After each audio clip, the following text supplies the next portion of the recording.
The bastard wasn't just yelling, he was dismantling her piece by piece. How many zeros does it take, Habibti, to buy your kind of silence? His spittle landed close. Right then, Aurelia, the kind of restaurant where even the air tasted of privilege, felt like a cage. And Tariq al-Jil, the titan himself, he wasn't just mad, he was hunting for blood. He had no idea that she knew his language better than his lawyers did, that her home was a whisper away, a whisper about the Al-Salt Mountains and his grandfather. They think she's just a waitress? They have no idea how her quiet kindness will change everything. A man so powerful his anger could shake markets.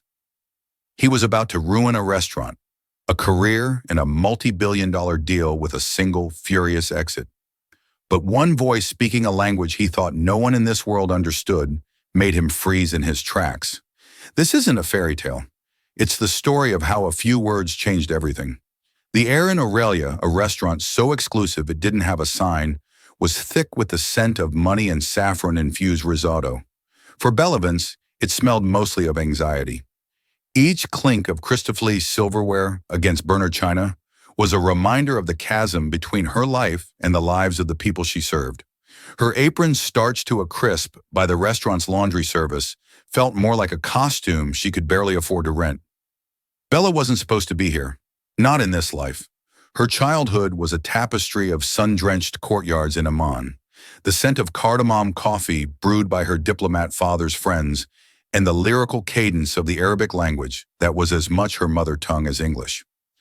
She had attended the American community school with the children of ambassadors and royals, but that life had shattered.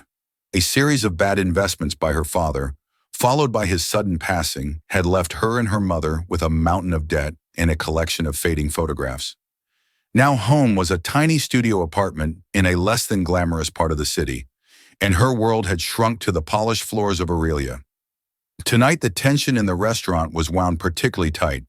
It coiled around one table in the private alcove, table 7. This was the domain of Mr. Tariq al-Jil, the CEO of Al-Jamil Enterprises, a global conglomerate with its hands in everything from renewable energy to luxury real estate. He was a man whose profile in Forbes was always accompanied by words like titan, visionary, and uncompromising.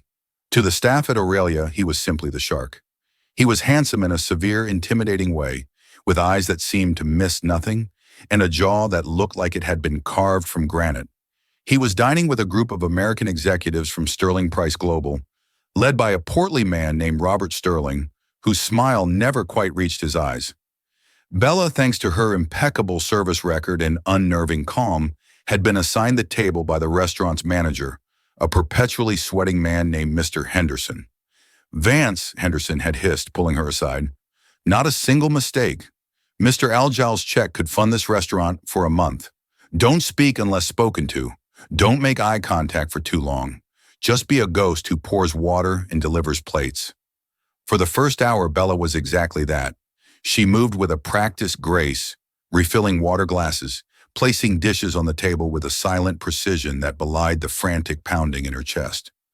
The conversation at the table was a low, guttural dance of negotiation. She didn't need to understand the specifics of the sovereign wealth fund or the logistics contract to feel the friction. Sterling and his team were all broad smiles and easy charm, while Tar Alj and his 2 aides were stone-faced, their occasional comments clipped and sharp. Tar barely acknowledged her existence. He waved a dismissive hand for more water, his focus entirely on a tablet in front of him, displaying complex charts and figures. Bella felt the familiar sting of invisibility. To these men, she was just part of the furniture, a functioning automaton. She remembered a time when she sat at tables like this, discussing philosophy and politics with her father's guests, her opinions valued. Now her only valued attribute was her ability to disappear. She was clearing the appetizer plates when she first heard it. One of Sterling's younger associates, trying to make a joke, butchered a simple Arabic greeting he had likely learned from a 5-minute internet video. As-salama. What's it called? He laughed awkwardly. Tariq Alja's eyes, cold and dark, lifted from his tablet for the first time. He didn't say a word, but a chill descended on the table. The young executive's face reened, and he fell silent. Bella's hand, holding a stack of porcelain plates, trembled slightly. It was a small thing, a clumsy attempt at rapport, but to her ears it was like nails on a chalkboard. It was the casual disrespect, the reduction of a rich, beautiful language to a party trick. She retreated to the kitchens, her heart heavy. It was more than just the bad Arabic. It was the whole scene, the arrogant men, the colossal sums of money being thrown around while she worried about making rent. The ghost of her past life mocking her from the other side of the dining room. She felt trapped, a silent observer in a world she once belonged to. She straightened her apron, took a deep breath to quell the rebellion in her soul, and prepared to return to the table. The main course was next, and the night was far from over. The main course arrived under silver cloches, a symphony of perfectly seared Wagyu beef and truffle-dusted potatoes. Bella served each guest with the fluid, impersonal motions Henderson demanded. But the atmosphere at table 7 had soured. The forced pleasantries had evaporated, leaving behind the raw, abrasive edge of a deal on the verge of collapse. Robert Sterling, his face now flushed with wine, and frustration had dropped his pretense of charm. With all due respect, Tar Sterling said, his voice a little too loud. Our offer is more than generous. We're talking about a legacy project. Sterling Price is offering a turnkey solution. Tariq Alj leaned back, placing his fork and knife down with a quiet finality. He hadn't touched his steak. Your turnkey solution, Robert, involves subcontractors with questionable labor practices and a complete disregard for the environmental impact. It is not generous. It is insulting.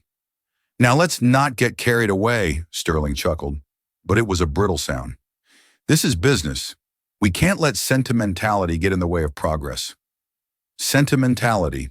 Tariq's voice was dangerously low. My father started this company with a promise to build, not to exploit.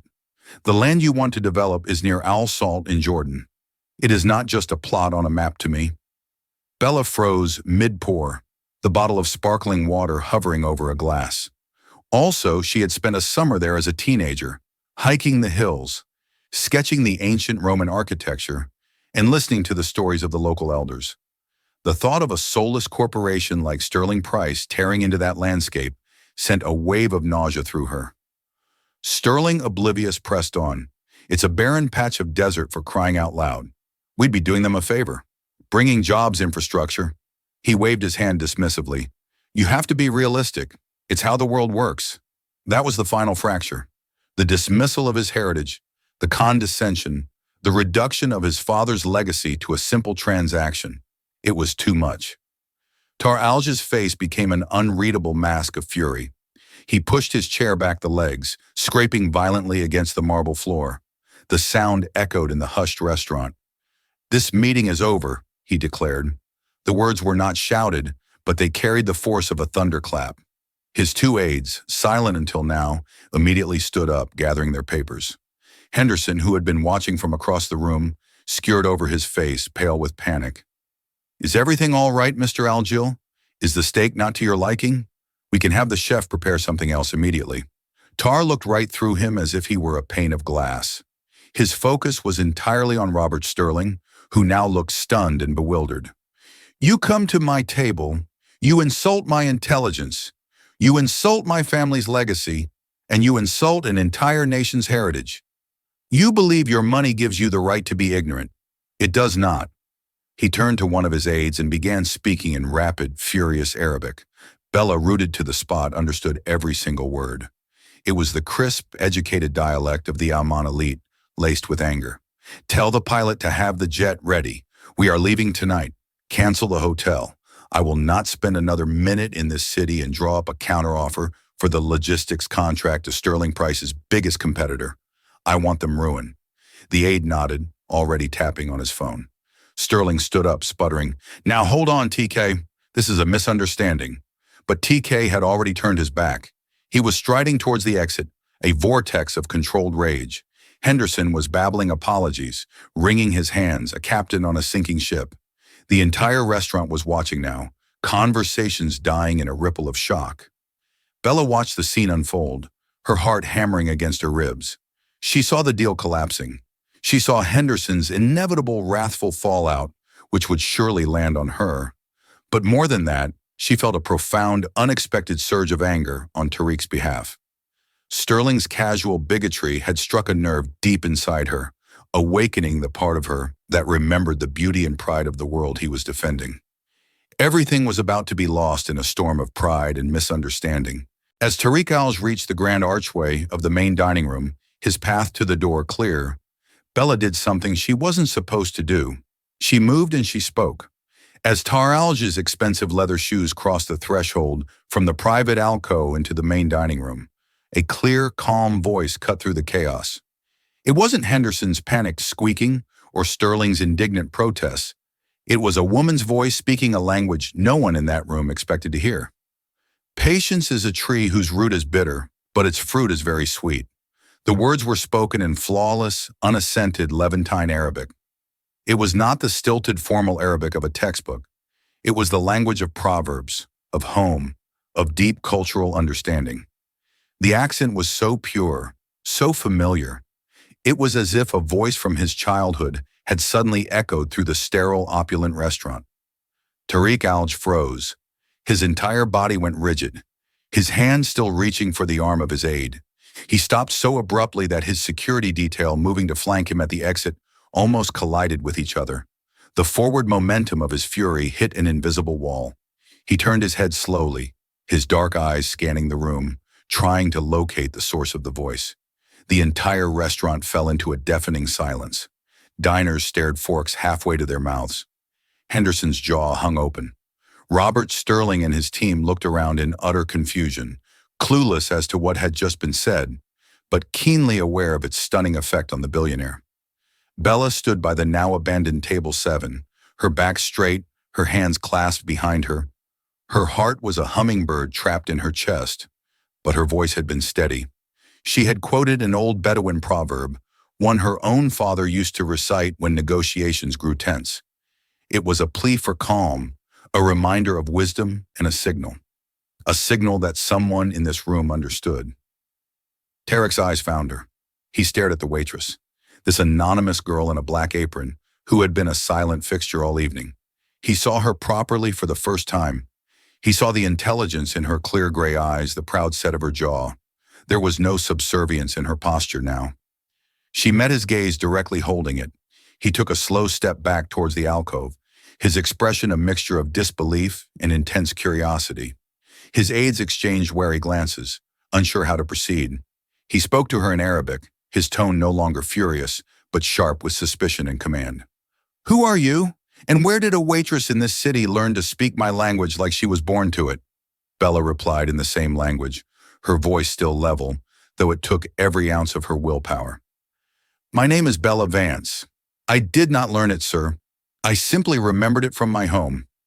She chose the word for home, bait, that implied not just a house, but a place of belonging, a homeland.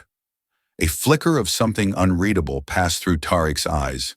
The anger was still there, but it was now overshadowed by a powerful, disarming intrigue. He had been surrounded all night by people who saw him as a walking bank account, who mangled his culture for their own gain. And now a waitress, a ghost, had spoken to the core of his identity with a single, perfectly chosen proverb. He glanced back at Sterling, whose face was a mask of bewilderment. He then looked at the fumbling, panicked Henderson. Finally, his gaze returned to Bella. In that moment, he seemed to make a decision that would alter the course of the entire evening and her entire life. He gestured curtly to his aides. "Wait for me in the car," he commanded in Arabic. Then, switching to a clipped, authoritative English that made everyone flinch, he addressed the room.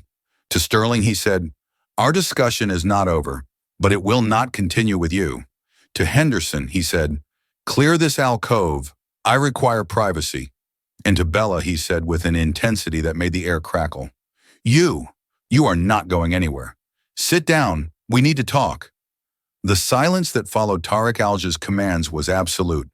His aides vanished without a word. Henderson jolted into action, practically shooed the bewildered Sterling Price team out of the alcove, his face a mess of apologies and confusion. He then stood hovering near the table, wringing his hands. "Sir, I assure you this waitress will be disciplined." Her behavior was completely out of line. Tar cut him off with a glacial stare. "Leave us," he said. "It wasn't a request." Henderson scurried away, casting a venomous look back at Bella.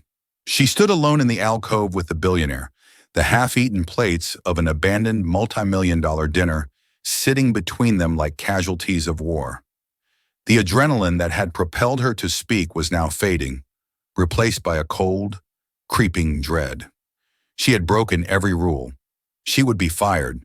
That was certain. "Sit," Tariq repeated, gesturing to the chair opposite him, the one Robert Sterling had just vacated. Hesitantly, Bella pulled out the plush velvet chair and sat her apron, feeling utterly ridiculous. She was hyper-aware of her worn, sensible shoes against the plush Persian rug. She folded her hands in her lap, waiting for the axe to fall. Tar sat as well, leaning forward, his forearms resting on the table. He studied her, his eyes intense and analytical, as if she were a complex equation he was determined to solve.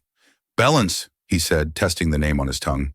"You said you remembered the language from your home. Explain." Taking a steadying breath, Bella told him.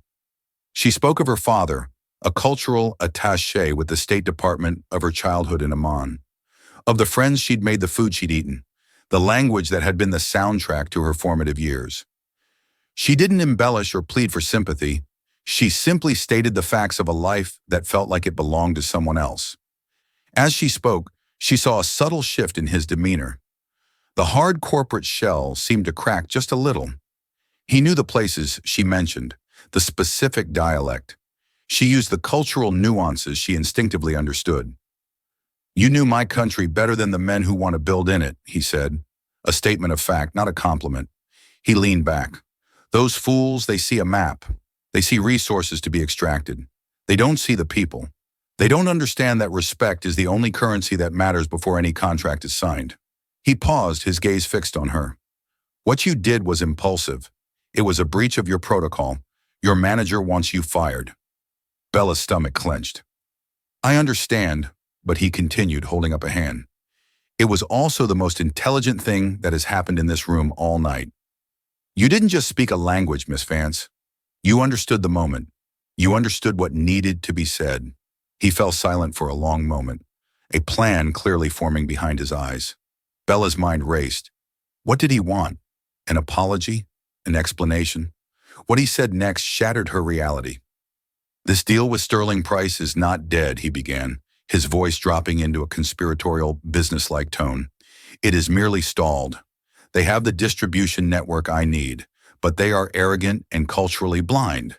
They need a bridge. They need a translator who understands more than just words. They need someone who understands honor." He leaned forward again, his gaze locking with hers. "I am terminating my contract with the translation service I have been using. Their interpreter sat here all night and said nothing of value. As of this moment, I am offering you a job." Bella stared at him, speechless. A job, sir. I'm a waitress." "I am not hiring a waitress," he counted swiftly. "I am hiring a cultural liaison and personal translator. The negotiations will resume tomorrow morning at my hotel. You will be there. You will translate for me. You will advise me. You will be the bridge." He named a salary for the project. It was a figure so astronomical it made Bella feel dizzy. It was more than she could make in 10 years at Aurelia. It was enough to settle her father's remaining debts to ensure her mother's security to breathe again. I don't know what to say," she stammered. "I don't have the right clothes.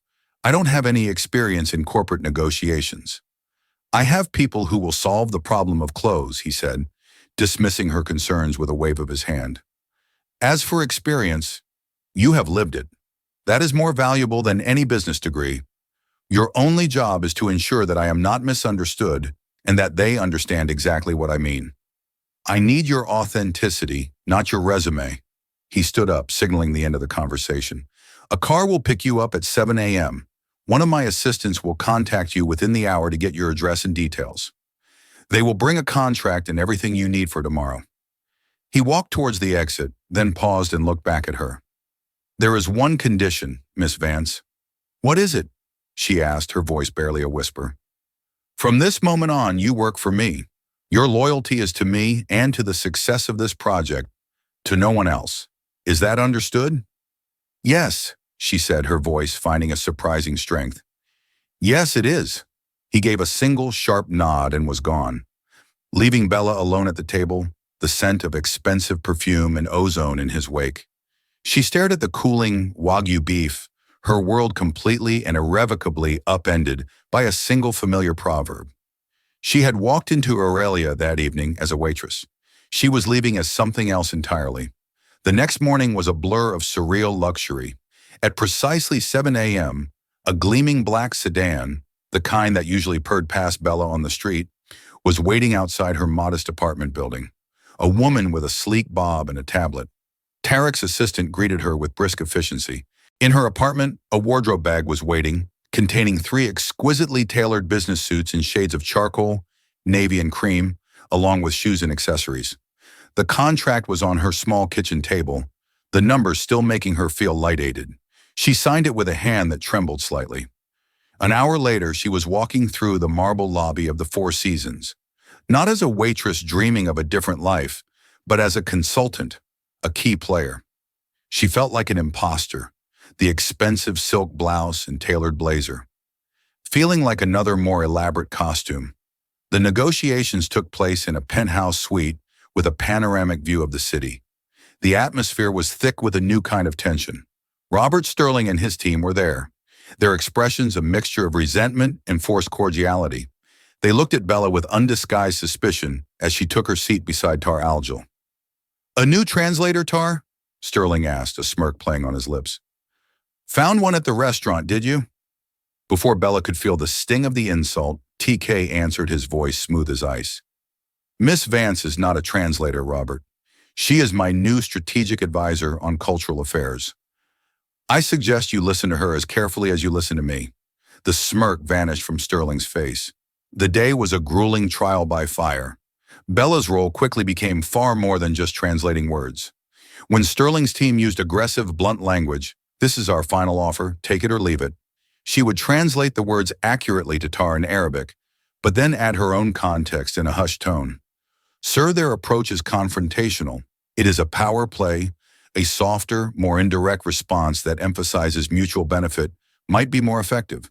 When Tarek responded with a fiery Arabic statement about honor and long-term partnership, she wouldn't just translate the literal meaning for Sterling's team. She would rephrase it in the corporate language they understood, softening the edges without losing the core message.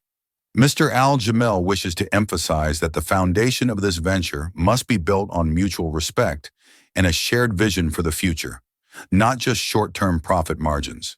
She was a bridge, just as he'd said. She was navigating the treacherous waters between 2 vastly different cultures. She saw the subtle nods of approval from Tarek, the growing frustration from Sterling, who was no longer in control of the narrative.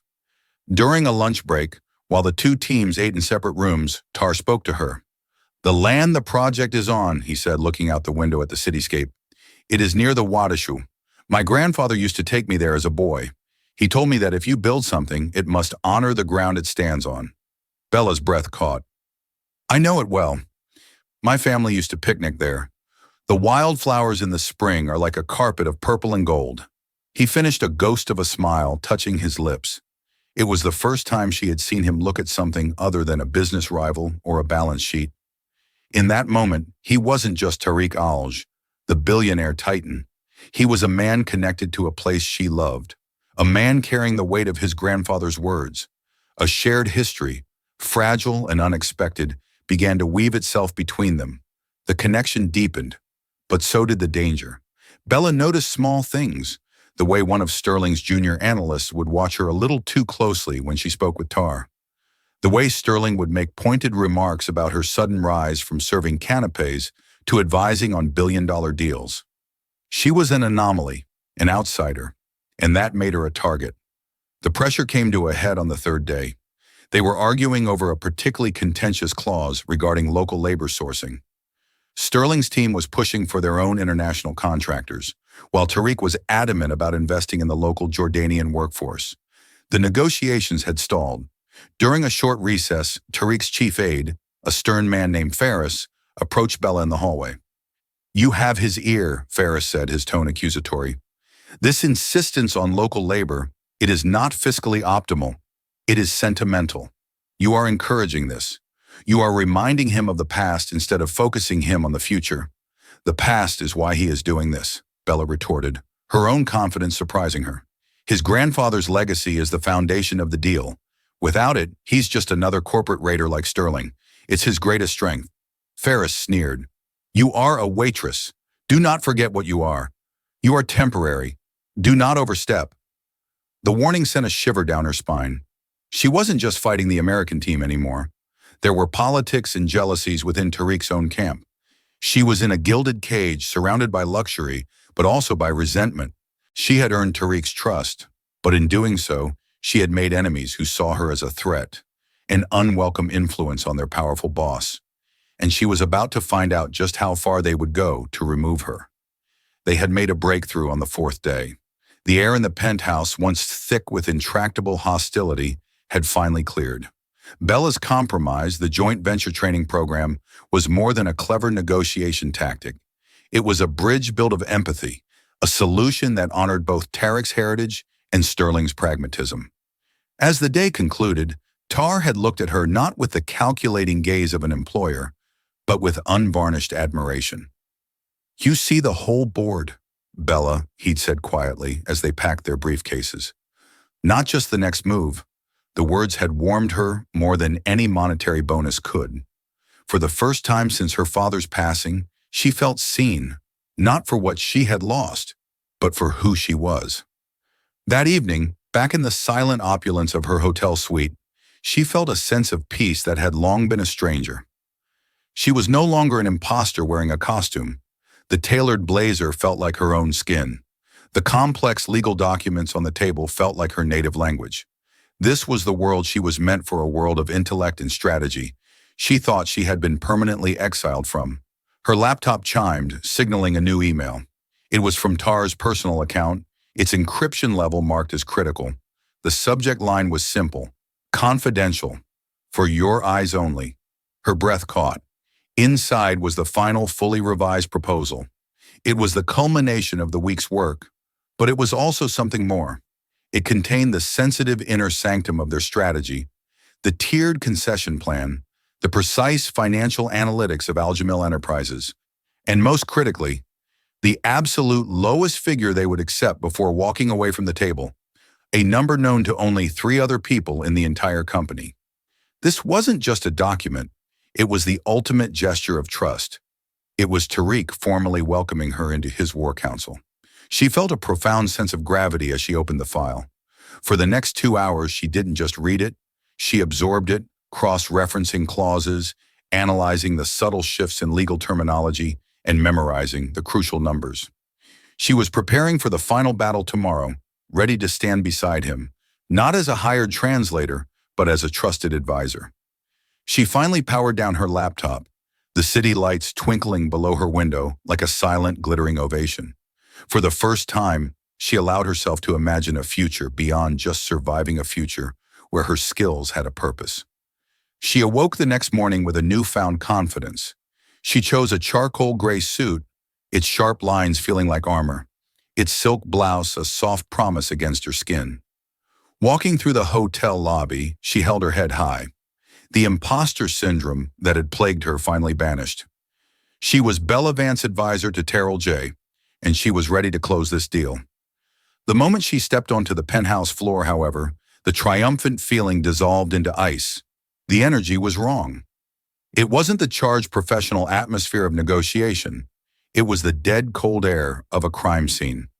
Sterling's team was gathered on one side of the room, their usual aggressive postures replaced by a predatory stillness. Robert Sterling himself leaned against the conference table, a smug reptilian smile on his face. On the other side stood Tariq's team. His aide, Ferris, looked pale and agitated, but it was Tariq who stopped her heart. He was standing by the panoramic window, his back to the room, but the rigid set of his shoulders screamed of a fury, so profound it had frozen into something far more dangerous. "What's happened?" Bella asked, her voice a near whisper, as she approached Ferris. Before he could answer, Sterling's voice boomed across the room, dripping with false commiseration. "Ah, the special advisor arrives. We were just discussing your remarkable efficiency, Miss Vance. Tar turned then slowly, and the look in his eyes was a physical blow.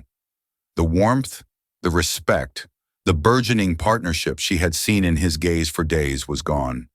In its place was a barren wasteland of ice and betrayal. He looked at her as if she were a complete stranger, a venomous one. Last night, Sterling continued savoring every word in a surprising act of corporate transparency. We received an anonymous email. It contained, shall we say, some enlightening bedtime reading. He theatrically tapped a tablet on the table, turning the screen for all to see. Bella's world tilted. Displayed on the screen in perfect detail was the confidential proposal. Her proposal, the one sent to her, and only her just hours before. Every strategy, every concession, every last decimal point of your bottom line. Sterling purred, his eyes glinting. It seems the price of loyalty isn't what it used to be. The deal we discussed yesterday is, of course, null and void. We'll be presenting a new offer shortly, one that reflects this new information.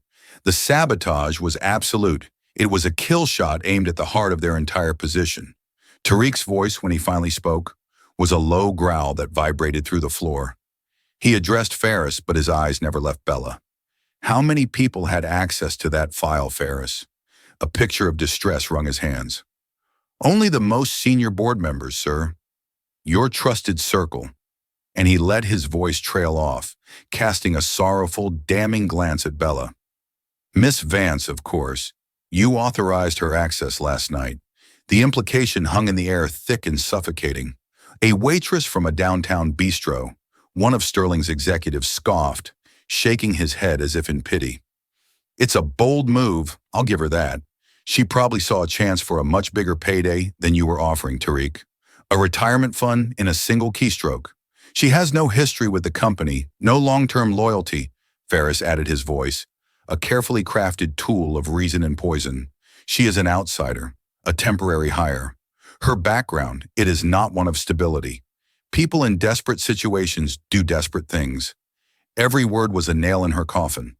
They had crafted a perfect, plausible narrative. The desperate girl given a taste of wealth who immediately sold it for more.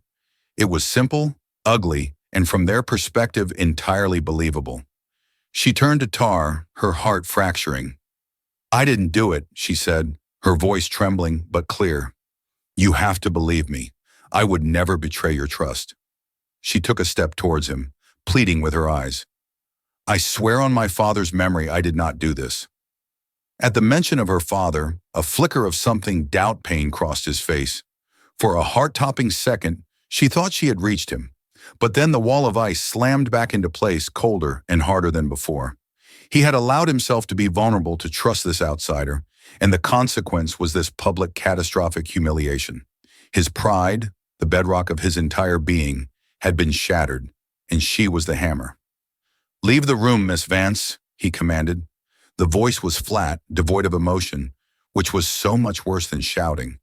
It was the voice of a judge passing sentence. Go back to your suite. Do not contact anyone. Do not leave the hotel. This matter will be handled. The dismissal was absolute. It was an excommunication. As she turned her legs feeling like lead, she felt the burn of Sterling's triumphant smirk and Ferris's righteous glare on her back. The short, dizzying flight was over. She was crashing back to earth, and the impact was going to be devastating. The heavy door of the hotel suite clicked shut, and the silence that enveloped Bella was more deafening than any accusation. The opulent room, which hours ago had felt like a symbol of her ascent, was now a gilded cage, its panoramic view of the city, a mocking testament to the world she had just been violently ejected from. She sank onto the edge of the king-size bed, the plush fabric feeling cold and alien. Humiliation, hot and sharp, washed over her. She saw Tarek's face, the transformation from admiration to a cold, contemptuous mask of betrayal. He hadn't just fired her. He had convicted her in his mind. He thought she was cheap. He thought her loyalty, her intelligence, her very character were all for sale. A wave of despair so profound, it felt like drowning pulled her under. She thought of her mother, of the hope that had bloomed in their phone calls over the past few days. She thought of the mountain of debt she had been so close to conquering.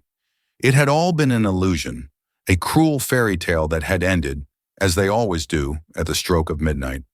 Her first instinct was to run, to pack the single small suitcase she'd arrived with, leave the designer clothes that felt like stolen goods, and disappear back into the anonymity of the city, back to her life of just getting by. She stood and walked to the full-length mirror, seeing a reflection she barely recognized. A woman in a charcoal suit that cost more than her rent, her face pale with shock. But as she stared into her own eyes, a different feeling began to stir beneath the despair. It was the faint, stubborn ember of defiance. They had underestimated her. Ferris with his petty jealousy, Sterling with his corporate avarice, even Tar with his proud wounded blindness. They all saw Waitress, a fortunate nobody who had stumbled into their world. They had no idea who she really was. She closed her eyes and the image of her father came to her, not as a tragic memory, but as a source of strength. He had been a diplomat in one of the most volatile regions in the world. He navigated rooms filled with suspicion and hidden agendas. His only weapons, his intellect, his empathy, and his preternatural ability to observe. He taught her to see the person, not the title, to listen to what wasn't being said. Power is rarely the loudest voice in the room, Ellie. He used to say, it's the one who understands the quietest whisper. The thought was a key turning a lock in her mind. She stopped thinking like a victim and started thinking like a strategist, like her father's daughter. She began to deconstruct the entire week, not emotionally, but analytically. She sifted through every meeting, every conversation, every subtle glance. And then it emerged from the fog of her memory, sharp and clear. The detail she had subconsciously filed away. It was from 2 days ago during a coffee break. Ferris and the junior analyst from Sterling's team, the nervous young man named Mark Renshaw, standing a little too close in a hallway alcove. It wasn't a casual chat. Ferris had been speaking in a low, intense voice, his hand gripping Renshaw's arm. Renshaw had been nodding, his face pale, his eyes wide with something that looked like fear. At the time, she had registered it as inter-team tension. Now she saw it for what it was, a transaction, a point of leverage. Her mind ignited. She had no time for forensics or digital trails. Tar's team was already building a case against her. She needed to build a better one, faster. She snatched her phone from the nightstand. There was one person she could call a ghost from her old life. Ben Carter had been the head of security at the embassy and a man, a former intelligence operative who moved with a quiet, unassuming deadliness. He had been fiercely loyal to her father.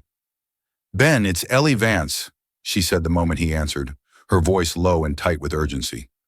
"I'm calling in the big one. I need everything you can find on a man named Mark Renshaw. He's a junior financial analyst at Sterling Price Global. I don't want a corporate profile. I want the real story, finances, family, any weaknesses.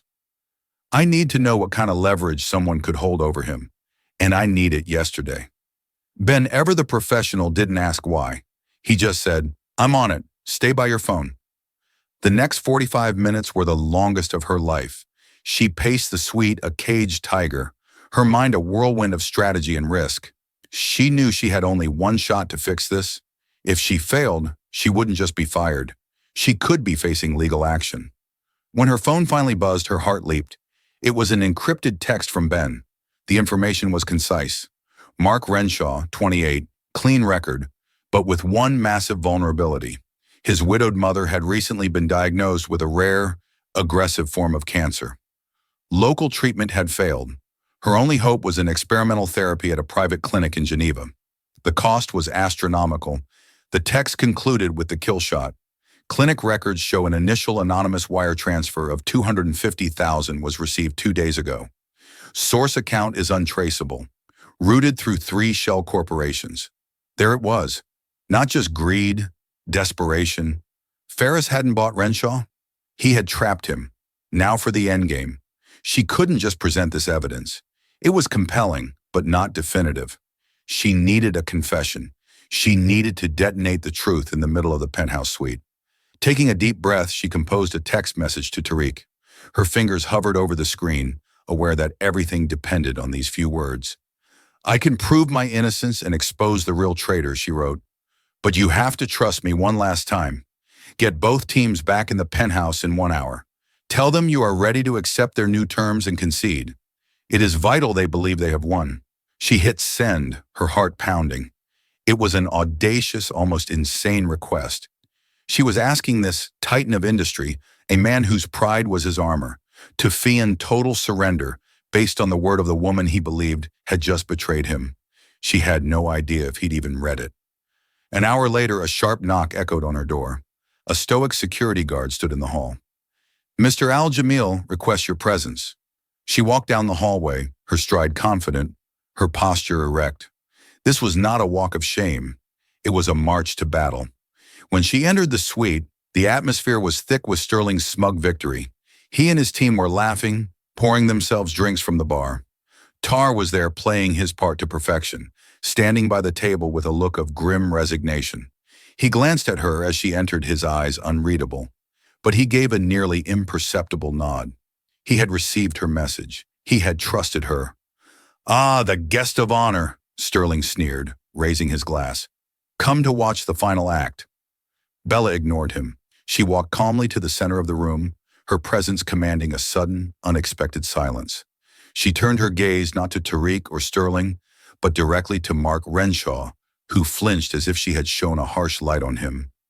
Mark. She began, her voice quiet, but carrying to every corner of the room. I just wanted to offer my sincere hope for your mother's recovery. It must be a great relief to know she's getting the best possible care in Geneva. The color drained from Renshaw's face. Sterling looked at his analyst, confused. Ferris, standing near Tar, stiffened almost imperceptibly.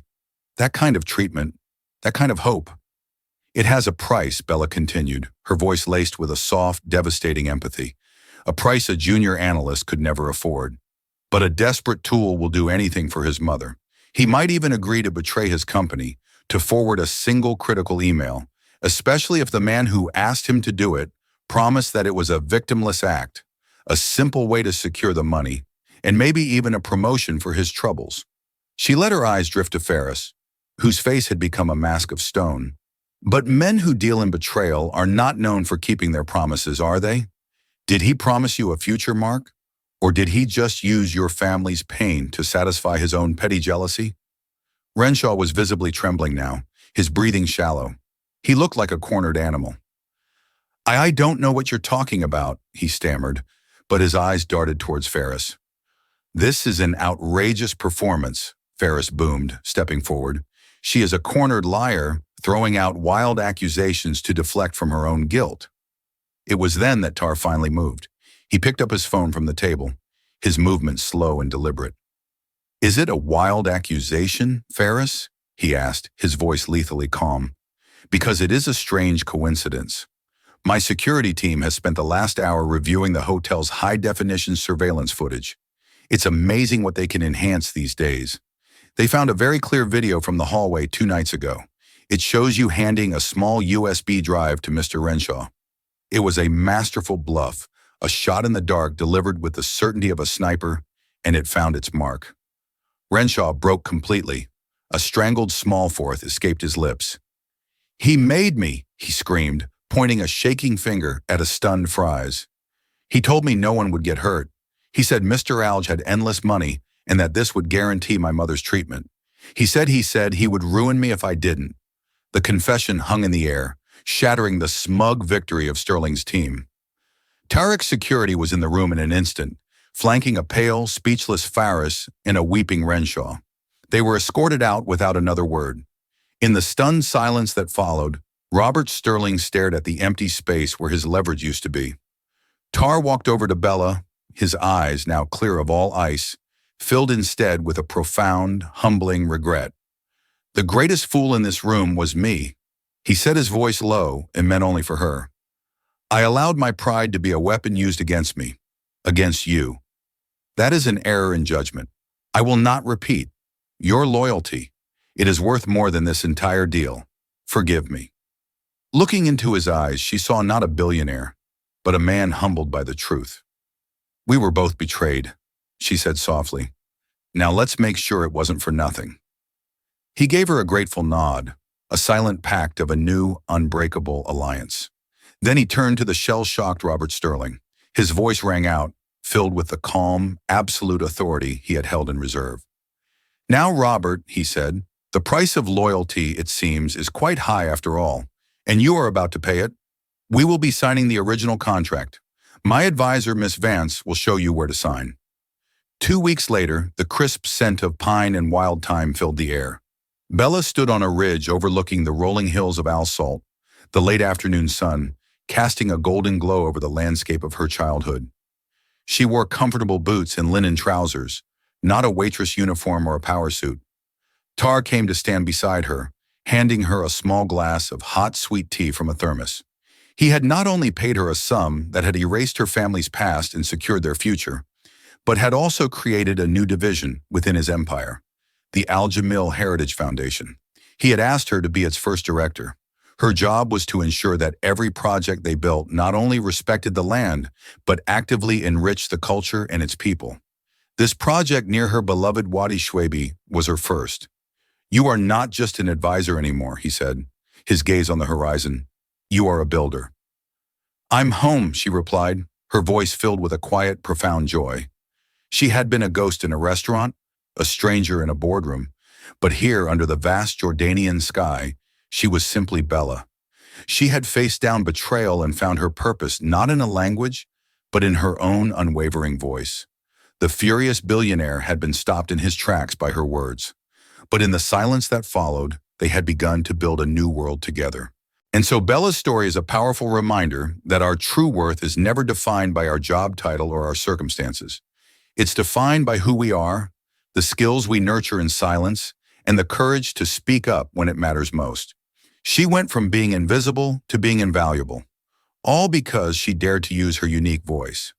Her journey with Tariq was just beginning, a partnership forged in fire and built on a foundation of mutual respect that would go on to build more than just projects, but a better future.